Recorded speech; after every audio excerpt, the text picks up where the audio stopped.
y les voy a presentar. Bueno. Entonces, ¿están viendo la presentación? La clase pasada, bueno, la unidad esta, que es la unidad 3, corresponde a todo lo que son los seres vivos y sus características, ¿verdad? Fundamentales, ¿verdad?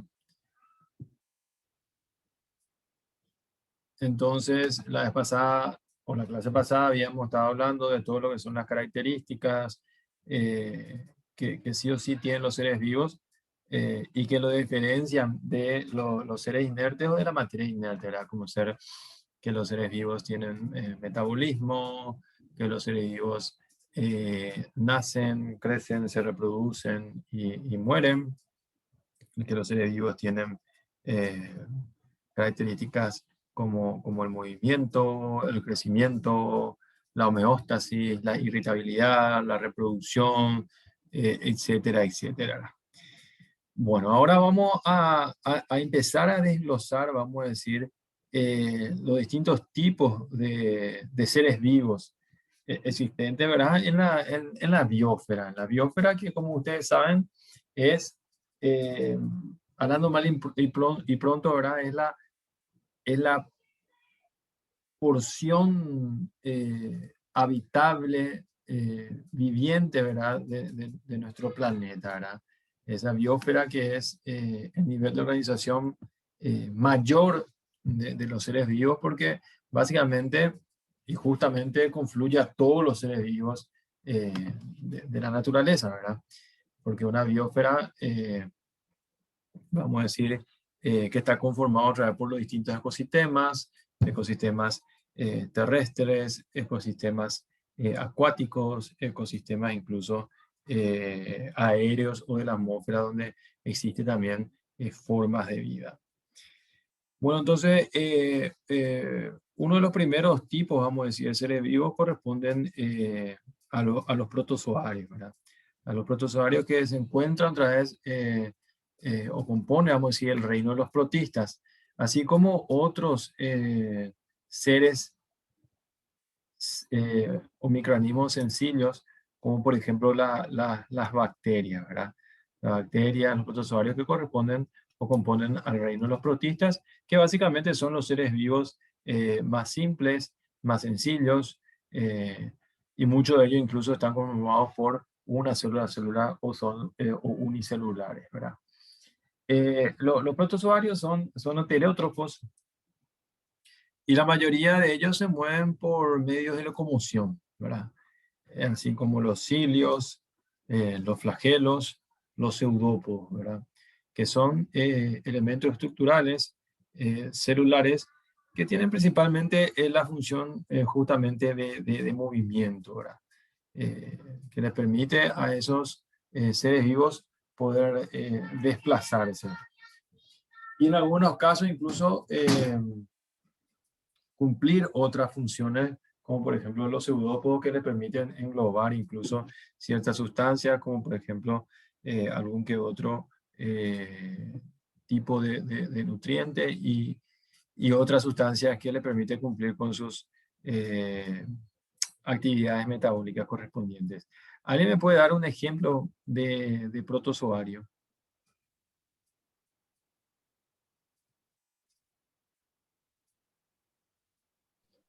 El espermatozoide puede ser un ejemplo. Realmente el espermatozoide es una célula, señorita. Es una célula que es una célula reproductiva y no es considerado, vamos a decir así, un ser vivo por sí. Ujú. Sí que tiene flagelos, por ejemplo, que le permiten la movilidad, pero es considerada una célula de reproducción. Es más, eh, ellos son los gametos o el gameto sexual masculino.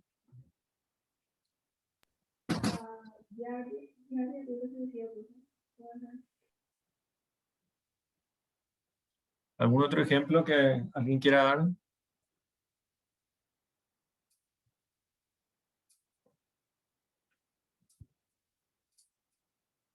Ejemplo de protozoario. La giardia. Sí, puede ser. Sí, sí, sí, sí. Otro, justamente eso es La ameba, de interés veterinario. Podría ser. Otro ejemplo así que justamente no afecten o nos competen, vamos a decir, dentro de la medicina veterinaria, que es justamente lo que nos interesa. Aparte de la yardia que dijo el compañero. Otros que producen, por ejemplo, también enfermedades en los animales, incluso muchas ya son zoonóticas, justamente como la yardia, ¿verdad?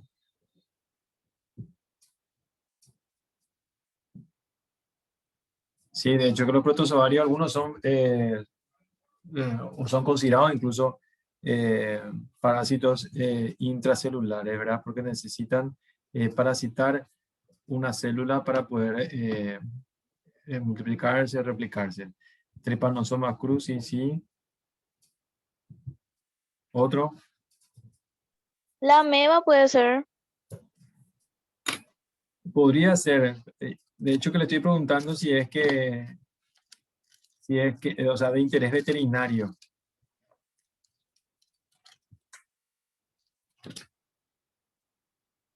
que produce enfermedades en los animales y muchas de ellas incluso pueden ser zoonóticas, es decir, que afectan al ser humano también. Mi compañero ya dijo uno, la yardia.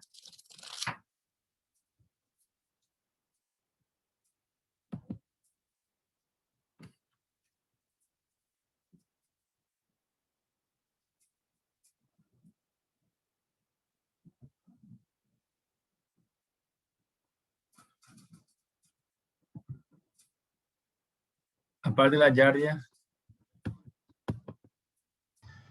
La leishmania puede la, ser, profe. la leishmania, por supuesto, ya me estaba por tirar acá de la ventana de mi escritorio. ¿Cómo no se le va a venir eso a la mente? La leishmaniasis, la leishmania, un protozoario intracelular que parasita sobre todo células de la defensa, como son, por ejemplo, los macrófagos, eh, un protozoario que produce la enfermedad de la leishmaniasis, que afecta a nuestros pacientes, ¿verdad? Sobre todo a los cánidos. El pan de cada día, vamos a decir, en la medicina veterinaria. Me estaba extrañando que nadie esté diciendo eso. Y bueno, y que puede afectar también al ser humano, ¿verdad? Eh, sí, justamente esos son los protozoarios, la leishmania, como dijo el compañero, la yardia, eh, los tripanosomas, muchos de ellos son considerados, entonces, o son protozoarios y son la mayoría parásitos intracelulares. Muy bien. Después están los seres metazoarios, que son especies, perdón, son especies que unieron sus células y dividieron las funciones, por ejemplo, de respiración, de digestión y de reproducción. Estos organismos poseían anteriormente cuerpos blandos comparables a las actuales esponjas, medusas y corales, y a partir de estos, que eran, vamos a decir, seres vivos más primitivos, empezaron a evolucionar hacia los animales más complejos y actuales que hoy en día conocemos. A este reino animal pertenecen los organismos eucariotas pluricelulares, cuyas células carecen de plastidios y de pared celular, ¿verdad? Las células de los seres vivos del reino animal justamente carecen de pared celular y se diferencian justamente de otros reinos, como por ejemplo de las plantas o los vegetales que tienen pared celular, o también justamente de varios tipos de seres vivos protistas, ¿verdad? Cuya, vamos a decir, cuyas células tienen pared celular, como por ejemplo las bacterias, algunos tipos de hongos y otros. Entonces, la del reino animal carecen y también son eucarióticas, sobre todo eucariotas pluricelulares, ¿verdad? Y bueno, como ustedes saben, el reino animal, vamos a decir, tiene una diversidad muy importante de tipos de seres vivos, como, como los peces, los anfibios, los mamíferos, reptiles y muchos otros, ¿verdad? Después incluso podemos dividir en vertebrados e invertebrados, ¿verdad? Y justamente hablando de eso, vamos a hablar de las características, ¿verdad?, de los seres vivos invertebrados y los seres vivos vertebrados, ¿verdad? Entonces los invertebrados carecen de un esqueleto óseo o cartilaginoso y una columna vertebral. De hecho, que la palabra vertebrado viene justamente de vértebra, que hace alusión a la columna vertebral, ¿verdad? Muchos tienen, por ejemplo, conchas, caparazones o alguna sustancia dura que es una especie de exoesqueleto, ¿verdad? Que principalmente está constituido por algunos tipos de proteínas rígidas como la quitina y otros, ¿verdad? Las esponjas presentan piezas esqueléticas en su interior, un endoesqueleto. Los invertebrados son animales pluricelulares, muy primitivos, con menor desarrollo de los sistemas, por ejemplo, de nutrición, aparato digestivo, circulatorio, irrigación, sistema nervioso, órgano de los sentidos. O sea, los sistemas o los aparatos de estos seres invertebrados, como por ejemplo son algunos insectos, por ejemplo, sus sistemas digestivos y circulatorios son muy primitivos. Muchos de ellos incluso están compuestos de un solo conducto, ¿verdad?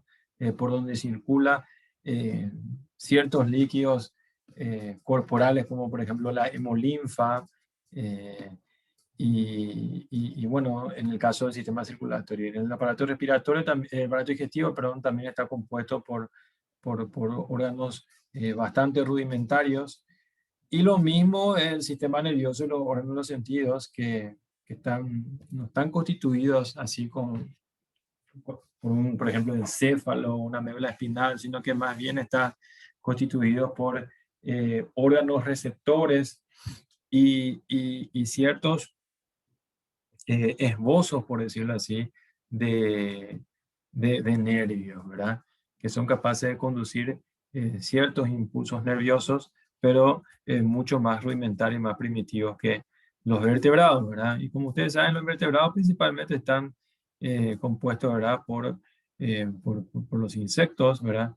Los distintos tipos de insectos, tanto terrestres, como los aéreos o voladores, ¿verdad?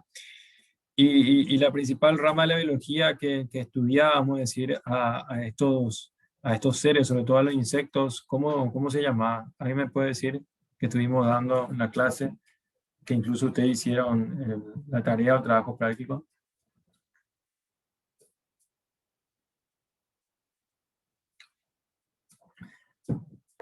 La entomología, profe. La entomología, exactamente. Muy bien.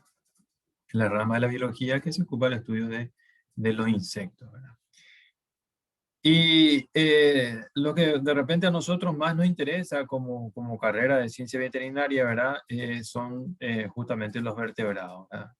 Y como características principales de los vertebrados, lo que yo les dije anteriormente, lo primero, lo que resalta justamente es que tienen una columna vertebral, de ahí que viene el nombre de vertebrados, que está formado por huesos o cartílagos llamados vértebras, ¿verdad? Poseen esqueleto interno, óseo o cartilaginoso, y son de mayor tamaño que los invertebrados. Son de mayor tamaño, son de una estructura organizacional también mucho más compleja, presentan gran cantidad de distintos tipos de células que cumplen distintas funciones fisiológicas, una variedad de tejidos especializados, de órganos, de aparatos y sistemas que definitivamente hacen que estos seres vivos sean mucho más complejos y mucho más organizados que los invertebrados, ¿verdad? Y cuando hablamos de vertebrados, podemos decir que existen numerosos tipos, vamos a decir, de seres vivos invertebrados. Tenemos seres vivos invertebrados como los peces, los anfibios, los reptiles, los mamíferos, las aves y otros, ¿verdad? Entonces vamos a desglosar un poquitito, sobre todo las cuestiones más importantes de cada uno de ellos, ¿verdad? Los peces, por ejemplo, son vertebrados acuáticos, su locomoción es en la natación, ¿verdad? Que justamente le permite ese esqueleto que puede ser óseo cartilaginoso, adaptado, vamos a decir, a este tipo de desplazamiento, así como sus órganos especializados para el mismo, como ser, por ejemplo, como ustedes saben, ¿verdad? Las aletas, ¿verdad? Las aletas laterales, dorsales, caudales, y luego toda su constitución, vamos a decir, anatómica, desde el tipo de piel que tienen, ya sea, o epitelio, ¿verdad? Ya sea esto cubierto no por branquias, y todas las funciones fisiológicas de respiración, nutrición y otros que tienen, ¿verdad? Que lo hacen aptos para vivir en un medio acuático, ¿verdad?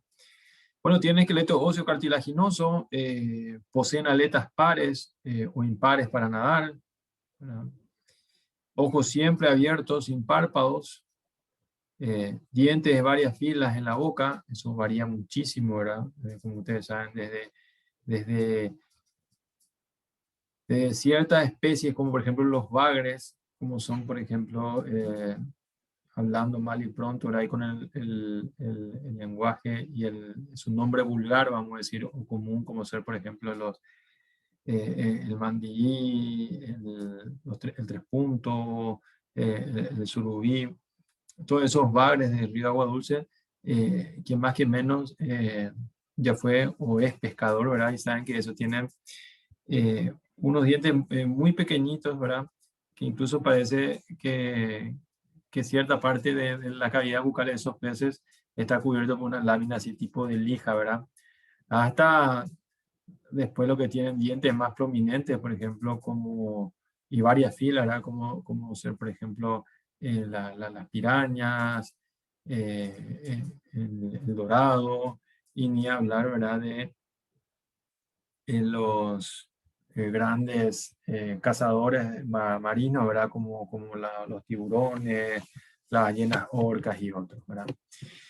Posee oídos internos, carecen de los externos, cuerpo con escamas o dentículos dérmicos, respiran por branquias, eso también es muy importante, su forma de respiración. Gracias a las branquias es que ellos pueden captar el oxígeno que está disuelto en el agua, ¿verdad? Tienen temperatura variable, son considerados animales de sangre fría, y son ovíparos y se reproducen por huevos, ¿verdad? Obviamente acá estamos apartando a lo que son, ¿verdad? Los mamíferos acuáticos, como ustedes saben, como las ballenas, por ejemplo, que son mamíferos acuáticos, ¿verdad?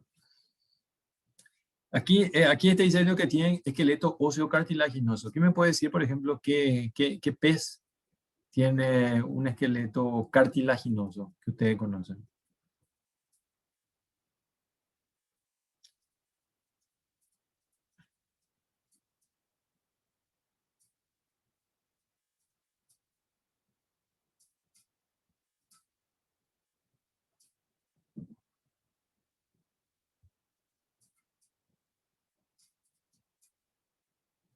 Hola.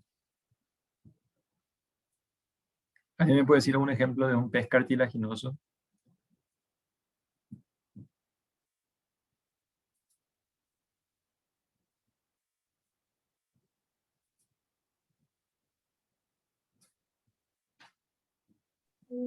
Las rayas, profe, podrían ser, no sé.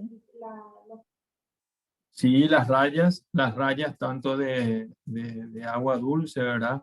Como las mantarrayas, ¿verdad? Que son de agua salada, exactamente. ellos tienen un esqueleto cartilaginoso. Excelente. Y Un tiburón. los tiburones, sí, los tiburones justamente tienen un esqueleto cartilaginoso, ¿verdad? Excelente.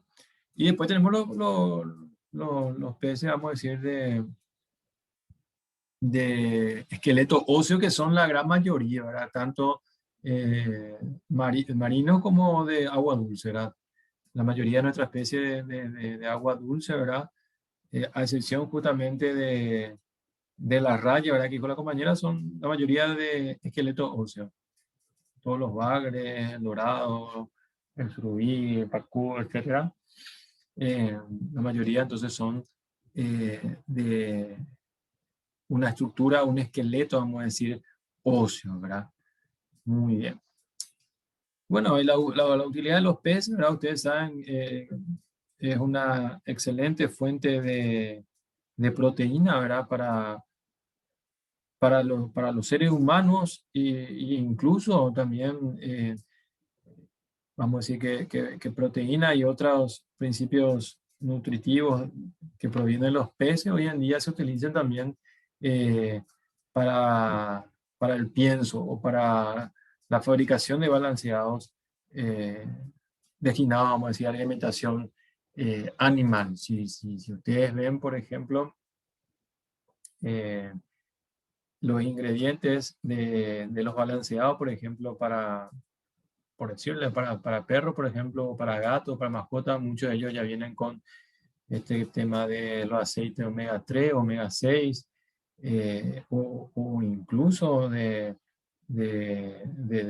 extracto de proteína directa de carne, vamos a decir, de peces. Yo, por ejemplo, justamente la vez pasada estaba viendo la composición de balanceado que yo le doy a mi perro y tenía proteína de origen de peces, por ejemplo. Bueno, entonces, y todo los tipos de pescado fresco que la población puede alimentarse de acuerdo a la accesibilidad que tiene, ¿verdad? Obviamente nosotros, como país, vamos a decir, en 5 costa de mar, es más difícil que tengamos pescado fresco como la merluza, la dorada, el mero, la sardina, que son todos deliciosos, dicho sea de paso, ¿verdad? Eh, pero sí que de repente no pueden ir enlatados, ¿verdad? Como la sardina, arenque, las anchoas, o en salazón, como el bacalao, sobre todo viene así ensalado, o el escabeche, ¿verdad? Como el salmón, la caballa, el atún. Y en el caso de países como Paraguay, bueno, los pescados frescos que nosotros accedemos y que son deliciosos también, como ustedes saben, son todo lo que tenemos en el río, ¿verdad? El dorado, el surubí, mandí, pacú, también lo que están hoy en día producidos o criados de manera intensiva, como en estanques, como la tilapia, el pacú y otros, ¿verdad? Que son excelentes fuentes de proteína, vamos a decir. Producción de vitaminas, bacalao, atún, tiburones, como productos industriales, como el caviar, justamente lo que estáis diciendo, que se utiliza también peces para la fabricación de piensos, ¿verdad? Y muchísimas personas viven de la producción piscícola, ¿verdad? Eh, Tanto desde el punto de vista, eh, vamos a decir, de actividad económica, industrial, de producción, y también como fuente de alimento, ¿verdad? Hay muchísima gente, sobre todo en países como el nuestro y en América Latina, donde lastimosamente hay una franja de población, vamos a decir, de escasos recursos, y que vive, vamos a decir, en la ribera, ¿verdad? De los grandes cauces hídricos de nuestro continente, que gran parte de su dieta está compuesta justamente de peces que ellos pescan en esos ríos, ¿verdad? Bueno, la característica de los anfibios, pasando ya a otro tipo de vertebrados, incluso son los primeros vertebrados en adaptarse a la vida terrestre. Eso también es algo muy destacable y de que hay que saber. Quien más, quien menos, seguramente ya sabe esto por lo que ya haya leído, por lo que ya haya estudiado, vamos a decir, en secundaria o en los cursos preparatorios para la universidad. Y si vamos a llevar también al lado jocoso, que más que menos también habrá visto la película Minions, y ahí ellos hacen un paralelismo cuando empieza la película del origen de la vida, y justamente que va desde los organismos unicelulares hasta que el primer Minion terrestre, por decirlo así, justamente es un anfibio, ¿verdad? Entonces eso es bueno de destacar, ¿verdad? Que son los primeros en adaptarse a la vida terrestre, ¿verdad? Los jóvenes, como ustedes saben, son acuáticos y respiran por agallas, y los adultos son terrestres por tiempo y respiran por pulmones. Los anuros sin cola son las ranas y los sapos. Tienen 2 pares de patas y las traseras son más grandes que las delanteras. Sobre todo en las ranas y los sapos, ustedes saben bien eso, que tienen bien desarrollados los miembros traseros, porque eso les permite hacer los saltos que son característicos de su tipo de desplazamiento, ¿verdad? Su piel es desnuda, húmeda y escurridiza, fría, y muchos de ellos tienen un sueño invernal o hacen una especie de hibernación, ¿verdad? Son ovíparos, normalmente con fecundación externa, y al crecer sufren metamorfosis. Sufren la metamorfosis, como por ejemplo típico era de ciertos anfibios como las ranas, por ejemplo, bien ustedes saben, ¿verdad? La metamorfosis es un conjunto de cambios que sufren algunos animales durante su crecimiento, es decir, desde que nace hasta que son adultos. Entonces, en el caso de las ranas, un típico ejemplo de anfibio, ¿verdad? El huevo se forma por fecundación externa en el agua, es decir, que el macho y la hembra, entonces, vamos a decir, expulsan o exteriorizan sus gametos, tanto masculino como femenino, y se forma como una masa gelatinosa, y allí finalmente fecundan, vamos a decir, o se unen el gameto masculino con femenino, y empieza, vamos a decir, la vida embrionaria de esa especie. El huevo se transforma en embrión dentro de la cáscara gelatinosa, y luego nace el renacuajo, que parece más un pez, ¿verdad? que un anfibio, y tiene esa cola que le permite nadar y respirar por branquias, ¿verdad? Y en el adulto eso pierde la cola, le salen las patas, y luego pasa a respirar por los pulmones y también por la piel, ¿verdad? Este es el típico ejemplo de metamorfosis que se da en este tipo de seres vivos, y que seguro que ustedes ya habrán visto esto en los tajamares o en las aguadas, o lugares de repente donde se concentra agua, y bueno, esta especie de animal entonces vamos a decir, hacen este tipo de reproducción y de metamorfosis también, sobre todo cuando hablamos de especies animales como las ranas, ¿verdad? Otro tipo de vertebrado muy característico, muy importante, son los reptiles, que son vertebrados cubiertos por escamas de piel seca, gruesa e impermeable, que la protege de la desecación, aún en climas muy cálidos y secos. Se reproducen en tierra, algunos son acuáticos, aunque no necesitan agua para reproducirse. Están adaptados para la fecundación interna del huevo dentro de la hembra, o sea que tienen una fecundación interna distinta a la de los anfibios, por ejemplo. Y el embrión pasa su periodo inicial de desarrollo dentro de un huevo. Las extremidades son cortas, o muchas veces incluso carecen de ella, son de sangre fría e invernan por periodos, algunas veces de periodo de tiempo muy largo, ¿verdad? Tiene también respiración pulmonar y cutánea, ¿verdad? Entonces, ustedes saben, los reptiles, hay algunos que tienen miembros, como ser, por ejemplo, los lagartos,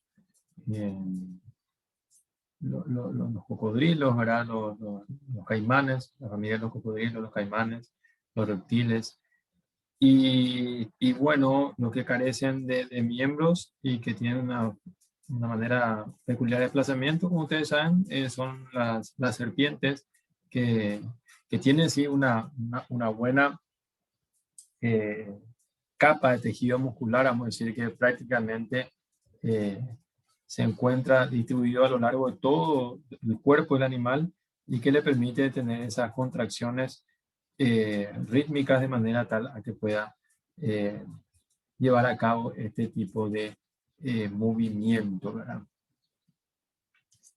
Bueno, y después tenemos las aves, ¿verdad? Las aves que son también vertebrados, ¿verdad?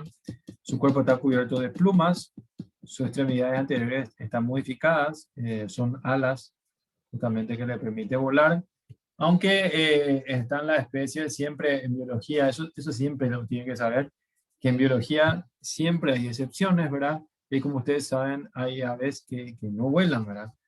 Como el caso del pingüino, por ejemplo, que no vuela, pero nada, ¿verdad?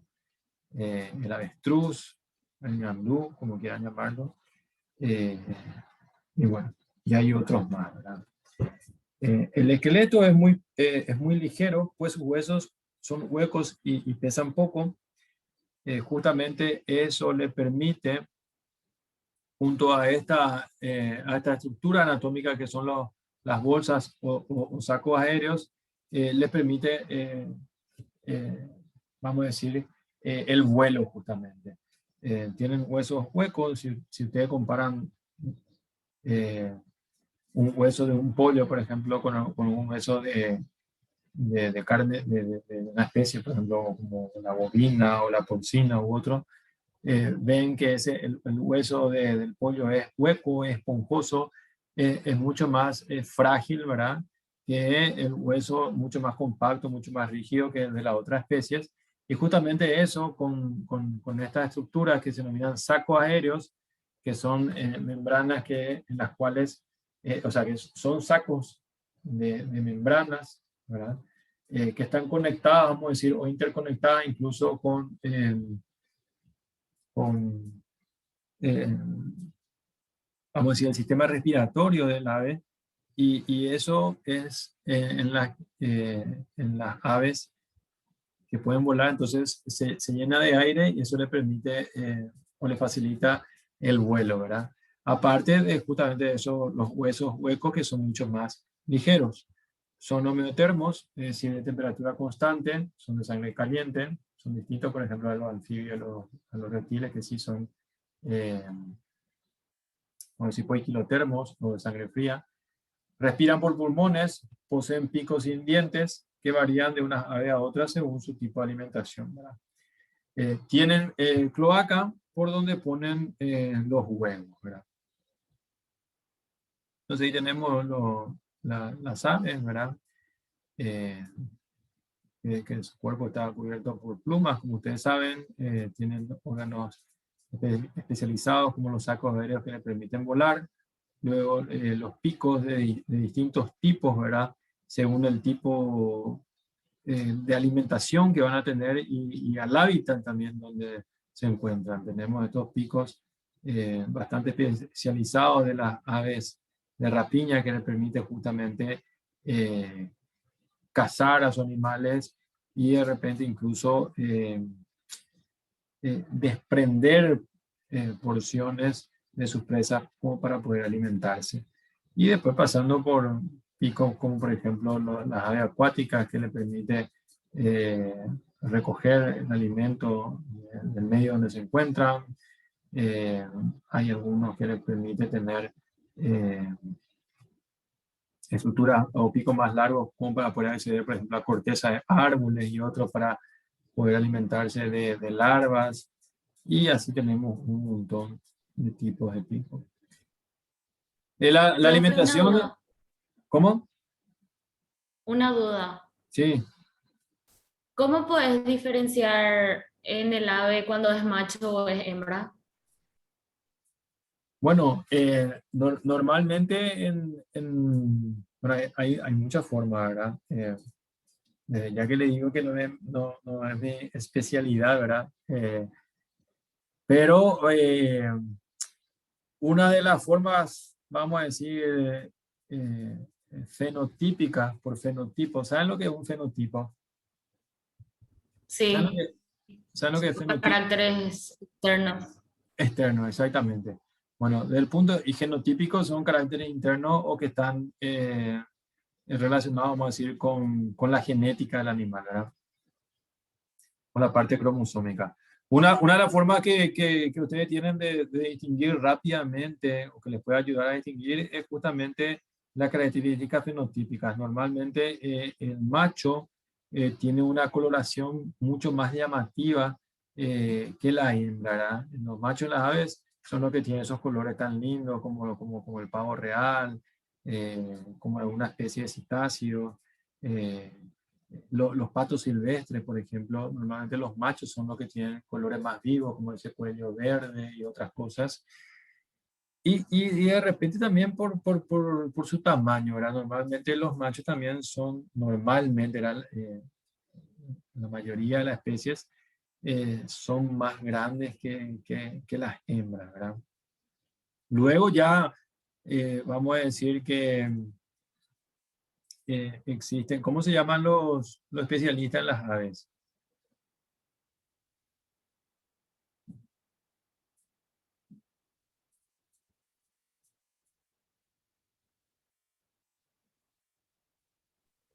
La ornitología. La ornitología sí es la rama de la biología que se ocupa del estudio de las aves. Ornitólogo, ¿verdad? Bueno, ellos tienen distintas maniobras, incluso semiológicas, por llamarlo así, a través de las cuales pueden distinguir, por ejemplo, en la cloaca de que machos tienen cierto tipo no es como un pene, vamos a decir, pero sí que es una protuberancia, vamos a decir, que en algunas aves se ve y en otras no. E incluso en algunas aves, tanto el macho como la hembra puede tener esa protuberancia. Y les cuento, últimamente eh, se, se opta incluso por hacer estudios genotípicos, vamos a decir, para saber si un ave es macho o es hembra, como el caso, por ejemplo, de los citáceos, como los loros y eso, que se toma muestra de sangre o pluma y se hace una PCR, se hace un estudio de ADN y ahí se detecta si tiene el cromosoma XX o el XY que es, o sea, para saber si es macho o es hembra, ¿verdad? Entonces, eso incluso se hace de esa manera, ¿verdad? Bueno, la alimentación, como ustedes saben, varía muchísimo, ¿verdad? En las aves, hay aves que son insectívoras, como la golondrina, el abejorro, herbívoras que consumen solamente hierbas y semillas, granívoras, se alimentan de semillas, como la perdiz y muchos otros, ¿verdad? Carnívoras, que son las aves de rapaces, de rapiña, el águila, el buitre, los halcones, los búhos, etcétera. Y también las omnívoras que ingieren carne y hierba, como por ejemplo la gallina, ¿verdad? La reproducción son ovíparas, ¿verdad? Tienen una fecundación interna. El macho y la hembra se aparean y forman huevos fecundados. Huevos fecundados. La hembra desova por ese órgano común que tienen tanto para, vamos a decir, para la defecación, como también para la puesta de huevo, que es la cloaca, ¿verdad? Como dijimos, incuban huevos fecundados a temperatura próxima a la del cuerpo adulto. Y bueno, en el momento oportuno, que eso está dado por cada especie, las crías, ustedes saben, rompen el cascarón y salen, ¿verdad? Bueno, vamos a hacer una pequeña pausa, chicos, y en 10 minutos continuamos, ¿está bien?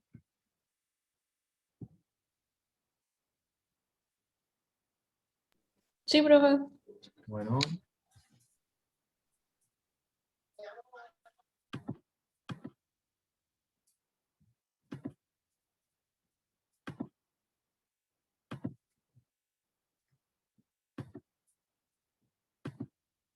Bueno, ¿Se ve bien? ¿Me escuchan? ¿Todo ok? Sí, profe. Bueno. Entonces ahora vamos por los mamíferos. ¿Verdad? Las características principales de los mamíferos, como ustedes saben, son vivíparos. Por el desarrollo del embrión, el interior del cuerpo materno, salvo el ornitorrinco y el equina, que son ovíparos, ¿verdad? Que son, como siempre les digo, excepciones, vamos a decir, a la regla, ¿verdad? Los mamíferos se refieren a la glándula mamaria, como ustedes saben, que son órganos especializados en la producción y secreción de leche, que es básicamente la alimentación exclusiva de las crías de los mamíferos en sus primeros días de vida, ¿verdad? La mayoría son terrestres, algunas son arborícolas, como los monos, algunas acuáticas, como dijimos, como las ballenas, e incluso hay voladoras también, como los murciélagos, ¿verdad? Tienen normalmente un cuerpo cubierto de pelo, ¿verdad? A excepción, ¿verdad? Bueno, los mamíferos acuáticos, ¿verdad? Poseen labios para succionar la leche materna y la mayoría también dientes para masticar su alimento, ¿verdad? Entonces, en los mamíferos, como ustedes saben, hay una gran diversidad, o hay como subclasificaciones otra vez. Tal es el caso que tenemos, por ejemplo, a los carnívoros, a los herbívoros, ¿verdad? Y otros. Entonces, son placentarios. eh, Saben bien ustedes que vamos a decir que el desarrollo fetal, sobre todo, eh, está asegurado en el mismo, o sea, en el feto, gracias a el desarrollo de unas membranas fetales, ¿verdad? Que en definitiva luego constituyen la placenta, ¿verdad? Eso dentro, los animales están, o las crías de los mamíferos están, vamos a decir, bañados por un líquido que es el líquido amniótico, y todas esas estructuras materno-fetales especializadas, vamos a decir, en la reproducción de estos tipos de seres vivos. Entonces, esa placenta y el líquido, las membranas fetales, el líquido amniótico, lo que le permite es asegurar una relación íntima entre el organismo de la madre y el feto, y sobre todo para el traspaso de sustancias de la nutrición, y también los metabolitos de desecho del feto, entonces son absorbidos también a través de estos órganos para que la circulación materna entonces finalmente pueda también desechar o eliminar a través de los órganos emuntorios, como ser, por ejemplo, el riñón, los pulmones, parte del tubo digestivo, etc. Los no placentarios se dividen en dos grupos, ¿verdad? Los monotremas, ovíparos, como el ornitorrinco, y los marsupiales, ¿verdad?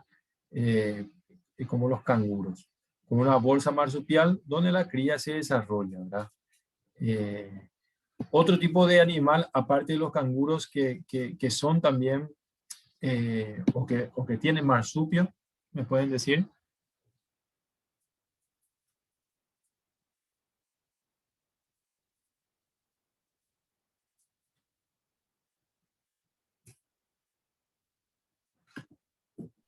Los koalas, profe. Sí, otros.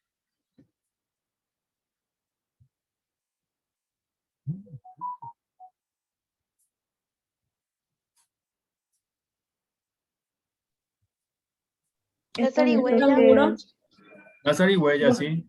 La topos. comadreja esta común que tenemos acá en nuestro país, el famoso vicuñé.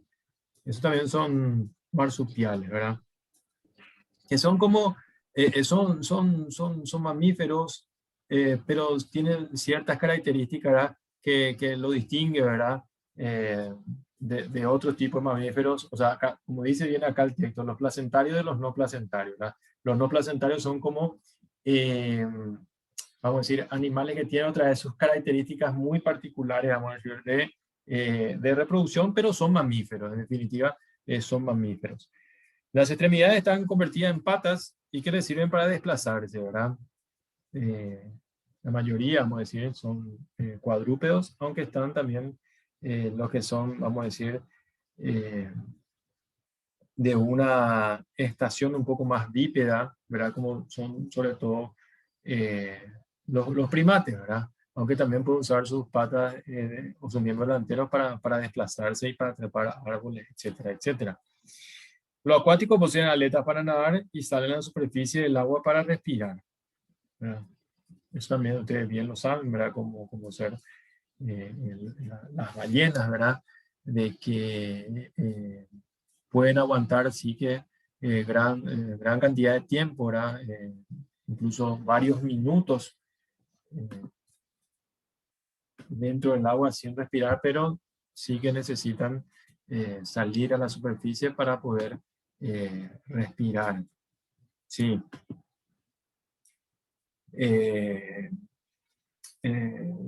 Tal es el caso, justamente, hace poco estaba viendo un documental en el cual unas ballenas orcas, una de las técnicas de cacería que tienen es justamente cuando quieren alimentarse, por ejemplo, de los ballenatos, de las grandes ballenas como las azules, la ballena franca, saltan, vamos a decir, encima, y la acorralan y le van empujando hacia el fondo, justamente para que muera ahogado el vallenato, ¿verdad? Porque el vallenato tiene menor capacidad de aguantar, vamos a decir, sin respirar bajo el agua. Y bueno, eso simplemente como anécdota, ¿verdad? Los murciélagos poseen alas para volar, son de sangre caliente, respiran por los pulmones y su circulación es doble y completa. Es decir que, como ustedes saben también por anatomía, por fisiología, el corazón, que está compuesto por 4 cámaras, tienen una circulación arterial que distribuye sangre oxigenada a todo el organismo, y luego tiene también un sistema de retorno venoso. Sí, señor, las focas también. Un sistema venoso que recorre, ¿verdad? O recoge la sangre que tiene el dióxido de carbono para llevarlo otra vez hacia la respiración o la circulación pulmonar para que se haga otra el intercambio gaseoso, y así ese ciclo continúa a lo largo de la vida. Bueno, ¿qué más? Sí, de hecho, muchas criaturas tienen su técnica de caza. Es más, este documental que yo vi, lo que yo vi, la ballena mamá le salvó al vallenato porque, vamos a decir, que le jodió a la ballena orca, que dicho sea de paso, que son súper inteligentes y, como ustedes saben, tienen la ventaja otra vez de que, así como los leones, ¿verdad? Normalmente actúan en grupo y cazan en grupo. Y lo que hizo esta ballena madre fue ponerse debajo del cuerpo de su vallenato, y entonces le llevó hacia la superficie. Y como la ballena, ustedes saben, la ballena azul y eso, tienen toneladas y toneladas de peso, no podía más acercarse al vallenato. El vallenato podía respirar y finalmente las ballenas orcas se cansaron y se fueron. Bueno, las características de los carnívoros. Ustedes saben, los carnívoros que se alimentan en condiciones naturales, ¿verdad? Exclusivamente de carne. Su cuerpo está formado por cabeza, tronco y extremidades. Las orejas son tiesas, pequeñas, tienen un gran sentido del olfato auditivo. También tiene unos ojos bien desarrollados, generalmente apuntando hacia el frente, con pupilas bien adaptadas, vamos a decir, a los cambios de luminosidad que puede haber.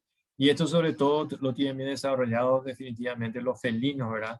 Que ellos incluso pueden ver tranquilamente en la oscuridad, ¿verdad? El hocico es pequeño, corto, largo, con bigotes, dependiendo del tipo de especie.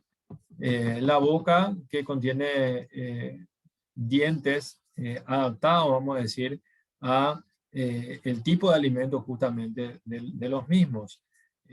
Tienen dientes, colmillos bien desarrollados y muelas con unas estructuras en el máster de la misma que le permiten, en conjunto, vamos a decir, la dentición, tanto los incisivos, los caninos, los colmillos y los premolares y molares que están adaptados, vamos a decir, todos esos dientes para, en algunos casos como los grandes felinos o los cánidos silvestres, incluso para, vamos a decir, sofocar a su presa para poder matarlo, vamos a decir, por asfixia, o muchos de ellos incluso por fractura, vamos a decir, de ciertas vértebras. Y luego también para poder desgarrar la piel gruesa muchas veces de sus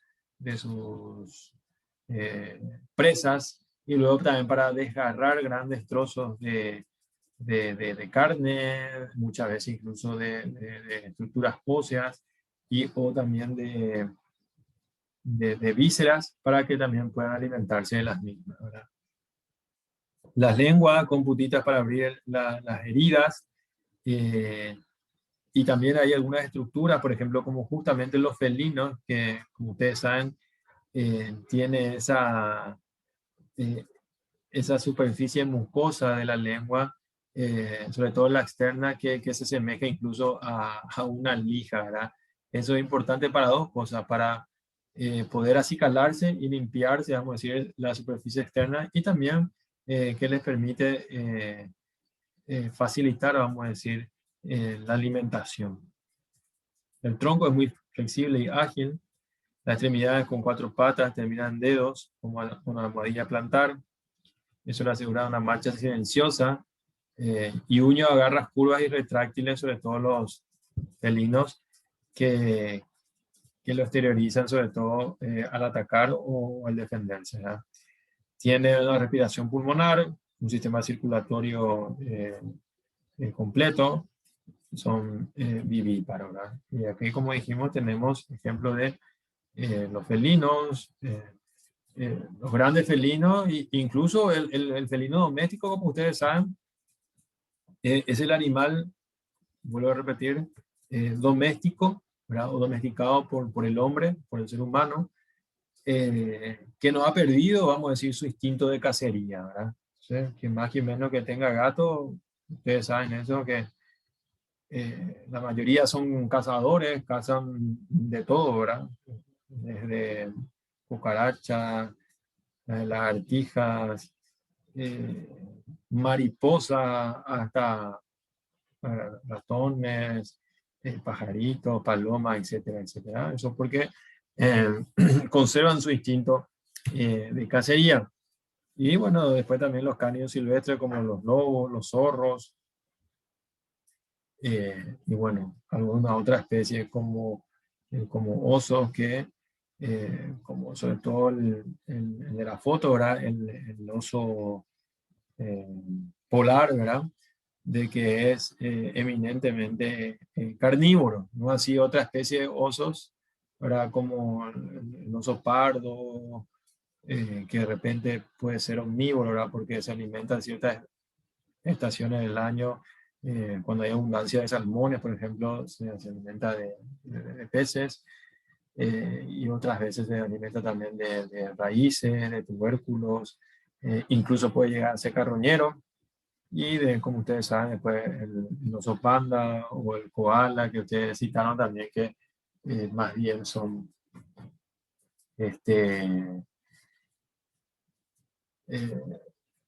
se alimentan de vegetales, ¿verdad? Son herbívoros. También tenemos los mamíferos voladores, como el murciélago, es el único mamífero que vuela. La ala formada por una membrana muy fina llamada patagio, que une las extremidades anteriores con el cuerpo, patas y cola, ¿verdad? La oreja de gran tamaño y tiene un aparato tipo radar, que le permite percibir ondas de ultrasonido que son imperceptibles para el ser humano, y eso le permite volar y percatarse de los objetos, de lo que tiene enfrente y de dónde se encuentran sus presas, por ejemplo, para cazar o para alimentarse, ¿no? Pasa en el invierno también al letargado, colgado de las patas, boca abajo, en cuevas oscuras. Su dentición es semejante a los insectívoros. Es una especie protegida, muy beneficiosa por la gran cantidad de insectos que caza al vuelo y bueno, y que le sirven de alimento, ¿verdad? Ustedes saben que hay murciélagos que son frugívoros, hay otros que son insectívoros, y también están los que son, vamos a decir, los que se alimentan de sangre, ¿verdad? Como ser, por ejemplo, la especie de Desmos rotundus, que se alimenta de la sangre de los animales, ¿verdad? Y esos son los principales transmisores incluso de la rabia bovina y de equinos y otros. Bueno, tenemos también los mamíferos acuáticos, ¿verdad? Que tienen sus extremidades transformadas en aletas, que los capacita para vivir en el agua, para desplazarse. Tienen forma sisiforme, su cola es muy robusta para la propulsión, dotada de un sistema músculo-esquelético súper desarrollado. Las extremidades pelianas están atrofiadas o desviadas y utilizan las pectorales y la cola para la locomoción, ¿verdad? Y ahí tenemos, por ejemplo, la ballena gris, las focas, los delfines y otros. También tenemos los primates, ¿verdad? Que son animales placentarios, tienen dentadura completa y similar al hombre, de régimen omnívoro, de hecho que son, como ustedes saben, nuestros antecedentes, con las extremidades prensiles y con el dedo pulgar opuesto, que los sirve para tener ciertas habilidades para trepar, manejar ciertos alimentos, etcétera, etcétera. Ojo hacia adelante, visión en relieve, lleva un par de mamas pectorales y generalmente hacen vida arborícola. Pues ahí tenemos sobre todo las especies como por ejemplo el orangután, el chimpancé, los gorilas. Y bueno, en general todas estas especies que vimos tienen una composición química aproximada de materia viva que es 75-85% de agua, similar a la mayoría de los seres vivos, ¿verdad? 1% de sales minerales, 1% de carbohidratos, 2 a 3% de lípidos, 10 a 15% de proteínas y 1% de ácido nucleico. Está representada por sustancias orgánicas e inorgánicas. Las orgánicas son las primeras que citamos y las inorgánicas sobre todo son el agua y ciertas sales minerales. Y algunos minerales como por ejemplo el cobre, el hierro, por ejemplo, que son muy importantes para la síntesis de proteínas de vital importancia, como por ejemplo la hemoglobina del eritrocito, los glóbulos rojos, que vamos a decir que son en la cromoproteína que está encargada de la captación, el transporte y el acto de ceder los gases de la respiración a la célula, como por ejemplo el oxígeno. Y después también tenemos muchísimos otros ejemplos, ¿verdad? Como el calcio, como elemento constitutivo muy importante de ciertos tejidos, como por ejemplo el tejido óseo, o como sustancias muy importantes para la transmisión de impulsos nerviosos, sobre todo en la placa neuromotora terminal muscular que permite justamente, vamos a decir, los intervalos de contracción y relajación del músculo esquelético, por ejemplo, estriado, que permiten en definitiva el movimiento en los animales. Como para dar ejemplos. Y sustancias orgánicas como carbono como elemento principal, los carbohidratos, lípidos, proteínas, ácidos nucleicos y también las vitaminas. Y bueno, finalmente tenemos, quería compartir también este esquema que tenemos aquí de los seres vivos y el distinto reino, o los distintos reinos en los cuales se dividen los seres vivos, que vamos a desarrollar también de una manera más detallada, vamos a decir, en clases posteriores.